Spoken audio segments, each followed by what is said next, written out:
Speech by Mahatma Gandhi, Benares Hindu University. Speech 4. 2. 1916 Pandit Malaviya had invited Gandhiji to speak on the occasion of the opening of the Banaras Hindu University. Lord Hardinge, the Viceroy, had come specially to lay the foundation stone of the university. To protect his life, extra precautions were taken by the police. They were omnipresent and all houses along the route were guarded. Banaras was, so to say, in a state of siege. Eminent persons from all over India had come. Many of them delivered addresses. On February 4, 1916, it was Gandhiji's turn to address the audience, mostly consisting of impressionable youths. A galaxy of princes, bedecked and bejeweled, had occupied the dais. The Maharaja of Darbhanga was in the chair. Gandhiji, who was clad in a short, coarse dhoti, Kathiawadi cloak and turban, rose to speak. The police precautions and the luxury around him hurt him deeply. Turning to the audience, Gandhiji said that he wanted to think audibly, speak without reserve. I wish to tender my humble apology for the long delay that took place before I was able to reach this place. And you will readily accept the apology when I tell you that I am not responsible for the delay, nor is any human agency responsible for it. The fact is that I am like an animal on show, and my keepers in their overkindness always manage to neglect a necessary chapter in this life, and, that is, pure accident. In this case, they did not provide for the series of accidents that happened to us, to me, keepers, and my carriers. Hence this delay. Friends, under the influence of the matchless eloquence of Mrs. Besant, who has just sat down, pray, do not believe that our university has become a finished product, and that all the young men who are to come to the university, that has yet to rise and come into existence, have also come and returned from it finished citizens of a great empire. Do not go away with any such impression, and if you, the student world to which my remarks are supposed to be addressed this evening, consider for one moment that the spiritual life, for which this country is noted and for which this country has no rival, can be transmitted through the lip, pray, believe me, you are wrong. You will never be able merely through the lip to give the message that India, I hope, will one day deliver to the world. I myself have been fed up with speeches and lectures. I accept the lectures that have been delivered here during the last 2 days from this category, because they are necessary. But I do venture to suggest to you that we have now reached almost the end of our resources in speech making. It is not enough that our ears are feasted, that our eyes are feasted, but it is necessary that our hearts have got to be touched and that our hands and feet have got to be moved. We have been told during the last 2 days how necessary it is, if we are to retain our hold upon the simplicity of Indian character, that our hands and feet should move in unison with our hearts. But this is only by way of preface. I wanted to say it is a matter of deep humiliation and shame for us that I am compelled this evening under the shadow of this great college, in this sacred city, to address my countrymen in a language that is foreign to me. I know that if I was appointed an examiner, to examine all those who have been attending during these 2 days this series of lectures, most of those who might be examined upon these lectures would fail. And why? Because they have not been touched. I was present at the sessions of the Great Congress in the month of December. There was a much vaster audience, and will you believe me when I tell you that the only speeches that touched the huge audience in Bombay were the speeches that were delivered in Hindustani. In Bombay, mind you, not in Benares where everybody speaks Hindi. But between the vernaculars of the Bombay Presidency on the one hand and Hindi on the other, no such great dividing line exists as there does between English and the sister language of India, and the Congress audience was better able to follow the speakers in Hindi. I am hoping that this university will see to it that the youths who come to it will receive their instruction through the medium of their vernaculars. Our language is the reflection of ourselves, and if you tell me that our languages are too poor to express the best thought, then say that the sooner we are wiped out of existence the better for us. Is there a man who dreams that English can ever become the national language of India? Why this handicap on the nation? Just consider for one moment what an equal race our lads have to run with every English lad. I had the privilege of a close conversation with some Pune professors. They assured me that every Indian youth, because he reached his knowledge through the English language, lost at least 6 precious years of life. Multiply that by the numbers of students turned out by our schools and colleges, and find out for yourselves how many thousand years have been lost to the nation. The charge against us is that we have no initiative. How can we have any, if we are to devote the precious years of our life to the mastery of a foreign tongue? We fail in this attempt also. Was it possible for any speaker yesterday and today to impress his audience as was possible for Mr. Higginbotham? It was not the fault of the previous speakers that they could not engage the audience. They had more than substance enough for us in their addresses. But their addresses could not go home to us. I have heard it said that after all it is English educated India which is leading and which is leading and which is doing all the things for the nation. It would be monstrous if it were otherwise. The only education we receive is English education. Surely we must show something for it. But suppose that we had been receiving during the past 50 years education through our vernaculars, which should we have today? We should have today a free India, we should have our educated men, not as if they were foreigners in their own land but speaking to the heart of the nation. They would be working amongst the poorest of the poor, and whatever they would have gained during these 50 years would be a heritage for the nation. Today even our wives are not the sharers in our best thought. Look at Professor Bose and Professor Ray and their brilliant researches. Is it not a shame that their researches are not the common property of the masses? Let us now turn to another subject. The Congress has passed a resolution about self-government, and I have no doubt that the All India Congress Committee and the Muslim League will do their duty and come forward with some tangible suggestions. But I, for one, must frankly confess that I am not so much interested in what they will be able to produce as I am interested in anything that the student world is going to produce or the masses are going to produce. No paper contribution will ever give us self-government. No amount of speeches will ever make us fit for self-government. It is only our conduct that will fit for us it. And how are we trying to govern ourselves? I want to think audibly this evening. I do not want to make a speech, and if you find me this evening speaking without reserve, pray, consider that you are only sharing the thoughts of a man who allows himself to think audibly, and if you think that I seem to transgress the limits that courtesy imposes upon me, pardon me for the liberty I may be taking. I visited the Vishwanath temple last evening, and as I was walking through those lanes, these were the thoughts that touched me. If a stranger dropped from above onto this great temple, and he had to consider what we as Hindus were, would he not be justified in condemning us? Is not this great temple a reflection of our own character? I speak feelingly, as a Hindu. Is it right that the lanes of our sacred temple should be as dirty as they are? The houses round about are built anyhow. The lanes are tortuous and narrow.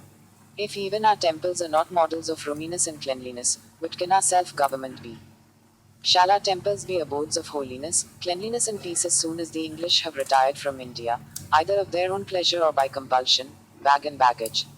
I entirely agree with the President of the Congress that before we think of self-government, we shall have to do the necessary plodding. In every city there are two divisions, the cantonment and the city proper. The city mostly is a stinking den. But we are a people unused to city life. But if we want city life, we cannot reproduce the easy-going hamlet life. It is not comforting to think that people walk about the streets of Indian Bombay under the perpetual fear of dwellers in the storied buildings spitting upon them. I do a great deal of railway traveling. I observe the difficulty of third-class passengers. But the railway administration is by no means to blame for all their hard lot. We do not know the elementary laws of cleanliness. We spit anywhere on the carriage floor, irrespective of the thoughts that it is often used as sleeping space. We do not trouble ourselves as to how we use it, the result is indescribable filth in the compartment. The so-called better class passengers overawe their less fortunate brethren. Among them I have seen the student world also, sometimes they behave no better. They can speak English and they have worn Norfolk jackets and, therefore, claim the right to force their way in and command seating accommodation. I have turned the searchlight all over, and as you have given me the privilege of speaking to you, I am laying my heart bare. Surely we must set these things right in our progress towards self-government. I now introduce you to another scene. His Highness the Maharaja, who presided yesterday over our deliberations, spoke about the poverty of India. Other speakers laid great stress upon it. But what did we witness in the great pandal in which the foundation ceremony was performed by the Viceroy? Certainly a most gorgeous show, an exhibition of jewelry, which made a splendid feast for the eyes of the greatest jeweler who chose to come from Paris. I compare with the richly bedecked noblemen the millions of the poor. And I feel like saying to these noblemen, there is no salvation for India unless you strip yourselves of this jewelry and hold it in trust for your countrymen in India. I am sure it is not the desire of the King Emperor or Lord Hardinge that in order to show the truest loyalty to our King Emperor, it is necessary for us to ransack our jewelry boxes and to appear bedecked from top to toe. I would undertake, at the peril of my life, to bring to you a message from King George himself that he accepts nothing of the kind. Sir, whenever I hear of a great palace rising in any great city of India, be it in British India or be it in India which is ruled by our great chiefs, I become jealous at once, and say, oh, it is the money that has come from the agriculturists. Over 75% of the population are agriculturists, and Mr. Higginbotham told us last night in his own felicitous language, that they are the men who grow 2 blades of grass in the place of one. But there cannot be much spirit of self-government about us, if we take away or allow others to take away from them almost the whole of the results of their labor. Our salvation can only come through the farmer. Neither the lawyers, nor the doctors, nor the rich landlords are going to secure it. Now, last but not the least, it is my bounden duty to refer to what agitated our minds during these 2 or 3 days. All of us have had many anxious moments while the Viceroy was going through the streets of Banaras. There were detectives stationed in many places. We were horrified. We asked ourselves, why this distrust? Is it not better that even Lord Hardinge should die than live a living death? But a representative of a mighty sovereign may not. He might find it necessary to impose these detectives on us. We may foam, we may fret, we may resent, but let us not forget that India of today in her impatience has produced an army of anarchists. I myself am an anarchist, but of another type. But there is a class of anarchists amongst us, and if I was able to reach this class, I would say to them that their anarchism has no room in India, if India is to conquer. It is a sign of fear. If we trust and fear God, we shall have to fear no one, not the Maharajas, not the Viceroys, not the detectives, not even King George. I honor the anarchist for his love of the country.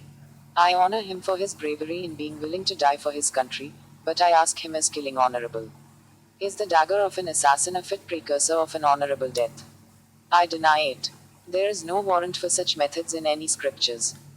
If I found it necessary for the salvation of India that the English should retire, that they should be driven out, I would not hesitate to declare that they would have to go, and I hope I would be prepared to die in defense of that belief. That would, in my opinion, be an honorable death. The bomb thrower creates secret plots, is afraid to come out into the open, and when caught pays the penalty of misdirected zeal. I have been told, had we not done this, had some people not thrown bombs, we should never have gained what we have got with reference to the partition movement. Mrs. Besant, please stop it. Single quote closing parenthesis. This was what I said in Bengal when Mr. Leo presided at the meeting. I think what I am saying is necessary. If I am told to stop, I shall obey. Turning to the chairman, I await your orders. If you consider that by my speaking as I am not serving the country and the empire, I shall certainly stop. Cries of, go on. The chairman, please, explain your object. I am simply. Another interruption. My friends, please do not resent this interruption. If Mrs. Besant this evening suggests that I should stop, she does so because she loves India so well, and she considers that I am erring in thinking audibly before you young men. But even so, I simply say this, that I want to purge India of this atmosphere of suspicion on either side. If we are to reach our goal, we should have an empire which is to be based upon mutual love and mutual trust. Is it not better that we talk under the shadow of this college than that we should be talking irresponsibly in our homes? I consider that it is much better that we talk these things openly. I have done so with excellent results before now. I know that there is nothing that the students do not know. I am, therefore, turning the searchlight towards ourselves. I hold the name of my country so dear to me that I exchange these thoughts with you, and submit to you that there is no room for anarchism in India. Let us frankly and openly say whatever we want to say our rulers, and face the consequences if what we have to say does not please them. But let us not abuse. I was talking the other day to a member of the much abused civil service. I have not very much in common with the members of that service, but I could not help admiring the manner in which he was speaking to MW. He said, Mr. Gandhi, do you for one moment suppose that all we, civil servants, are a bad lot, that we want to oppress the people whom we have come to govern? No, I said.